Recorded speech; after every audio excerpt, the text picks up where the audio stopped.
অন্তর্বর্তীকালীন সরকার তো সকলেরই সরকার।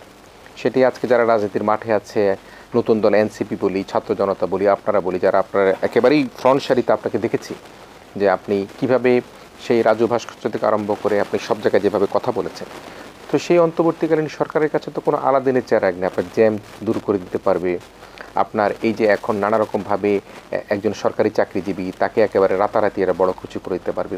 কিন্তু যারা সুবিধাবঞ্চিত চাকরিজীবী ছিল তাদেরকে তো প্রমোশন দিয়েছে, তাদেরকে তো ভৌতপূর্বভাবে সচিব করেছে, সব করেছে, কিন্তু এই চেরাগ তো তাদের হাতে নাই। তারা চাইলে কি সব কিছু করে ফেলতে পারবে? দেখেন, আপনি যেটি বললেন এই তথ্য সঠিক না।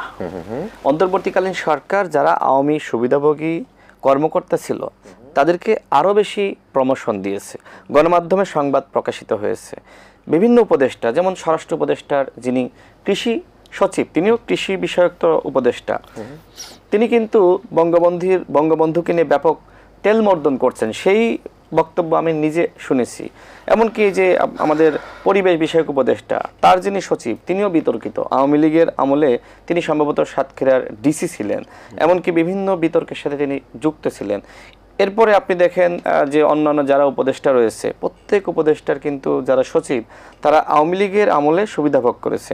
কোনো কোনো উপদেষ্টার কাছ থেকে এই বিষয়টি শোনা গেছে এরকম যে যারা আওয়ামী লীগের সময়ে বঞ্চিত হয়েছে এদেরকে রাজনৈতিক ট্যাগ দিয়ে এদেরকে বঞ্চিত করা হয়েছে, বিশেষ করে বিএনপি জামাত ট্যাগিং করা হয়েছে।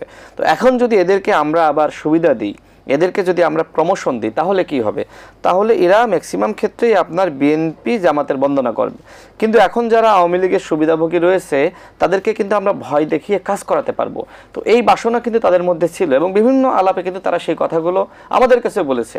তার মানে কি? তার মানে এই উপদেষ্টা পরিষদ ইচ্ছাকৃতভাবেই আওয়ামী লীগকে রেখে দিয়েছে। তারা মনে করলো যে ভয় দেখিয়ে আমরা তাদেরকে দিয়ে কাজ করাতে পারবো। কিন্তু উল্টো আমরা কি দেখলাম? দেখেন, সচিবালয় আন্দোলন, আপনি দেখেন এনবিআর আন্দোলন, বিভিন্ন জায়গায় কিন্তু সরকারি কর্মকর্তারা আন্দোলনে যুক্ত হচ্ছে। এখন এই যে আন্দোলন, এই আন্দোলনের মাধ্যমে সরকারকে অসহযোগিতা করা হচ্ছে না? তাহলে এই আন্দোলনগুলো আসলে কারা করাচ্ছে? মনে করেন যে এই যে যারা 100 জন আন্দোলন করছে, এর মধ্যে 20 জন আপনার উচ্চপদস্থ কর্মকর্তা ফ্যাসিবাদের দশক ছিল।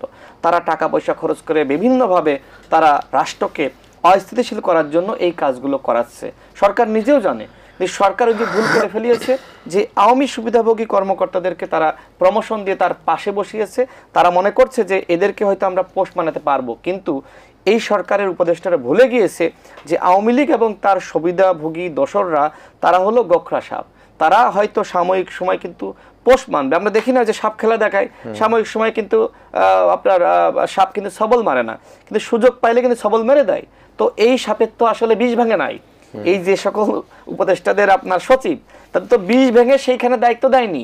যদি এদের পানিশমেন্টের পরে হয়তো 5 বছর 4 বছর একটা পানিশমেন্ট দিল, এরপরে যদি প্রমোশন দিত, তাহলে সমস্যাটা হইতো না।